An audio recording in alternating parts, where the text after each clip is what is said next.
जिसमें हम लोग गर्व करते हैं, उसको याद दिलाता है। दुनिया की फौजों में सबसे बहादुर फौज और जो कठिन परिस्थितियों में हमारी सीमा की रक्षा करती है, वो हमारी फौज है। रजांगला और उस समय के जो युद्ध के बारे में जो जानकारी मिली है, एक सच्ची घटना, एक वॉर, एक लड़ाई जिसका बहादुर जवानों ने मुकाबला किया।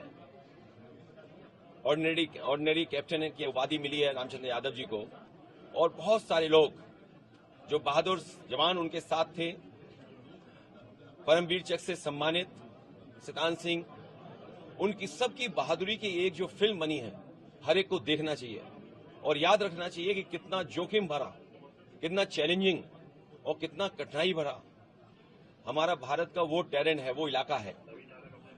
कब किसने क्या जमीन खोई, उस इतिहास में न जाकर के इन तमाम बहादुर फौज के लोगों का हम सब लोग सम्मान भी करते हैं और गर्व भी करते हैं। इस फिल्म ने हमारे तमाम जवान जो जोखिम से भरी हुई जीवन जीते हैं, उसको याद दिला रहे हैं। नई पीढ़ी को देखना चाहिए, और मैं तो कहूंगा, क्योंकि मैं जाने कितने वर्षों के बाद ये फिल्म देख रहा हूं किसी थिएटर में आकर के, और मैं इसीलिए देखने आया क्योंकि ये रजांगला की लड़ाई हमारा एक एक फौजी, एक एक जवान, और खासकर वो अहीर जो गुड़गांव, हरियाणा और आसपास के रेवाड़ी के रहने वाले हैं, वो आज भी गर्व करते हैं, और उनकी इस बहादुरी पर पूरा देश गर्व करता है।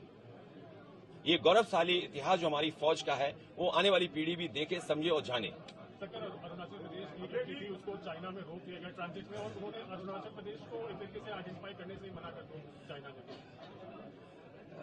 क्योंकि फिल्म देख करके आए हम लोग, और वो लड़ाई और वो तस्वीरें हम लोगों ने देखी है, कितना एक एक जवान ने हजारों हजार की संख्या में चीनी फौजियों का मुकाबला किया।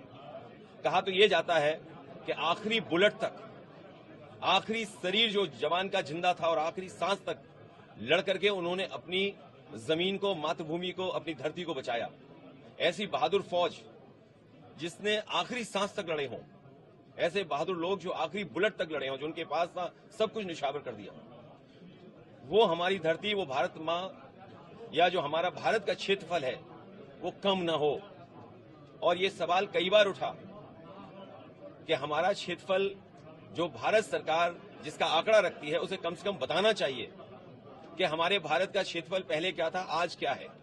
और जो भारतीय जनता पार्टी की सरकार में लगातार ये देखने को मिल रहा है कि सीमाएं हमारी सिकुड़ती जा रही हैं।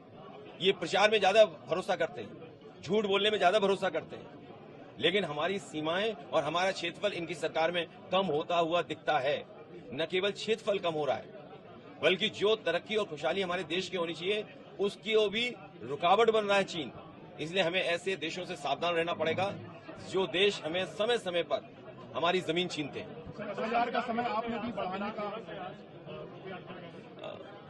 संविधान दिवस पर यही कहना चाहूंगा कि संविधान हमारा मजबूत हो।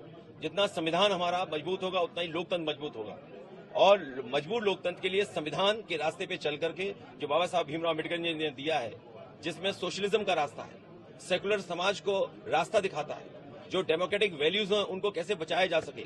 लेकिन इधर हम लोग देखते हैं कि सुबह उठ के ही इधर भारतीय जनता पार्टी ने संविधान दिवस मनाया।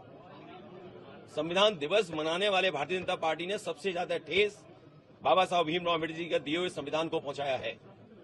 जो सबसे बड़ा अधिकार है आज हमारे वोट का, जो बाबा साहब भीमराव अम्बेडकर जी ने दिया है, एसआईआर के बहाने करोड़ों लोगों को वंचित करना चाहते हैं, करोड़ों लोगों को वोट के अधिकार से दूर रखना चाहते हैं। तो जो भारतीय जनता पार्टी संविधान बना रही है, और जो आज संविधान दिवस के दिन बड़े बड़े भाषण दे रहे हैं, उन्हें कम से कम ये निश्चित करना चाहिए कि उत्तर प्रदेश सबसे बड़ा प्रदेश है।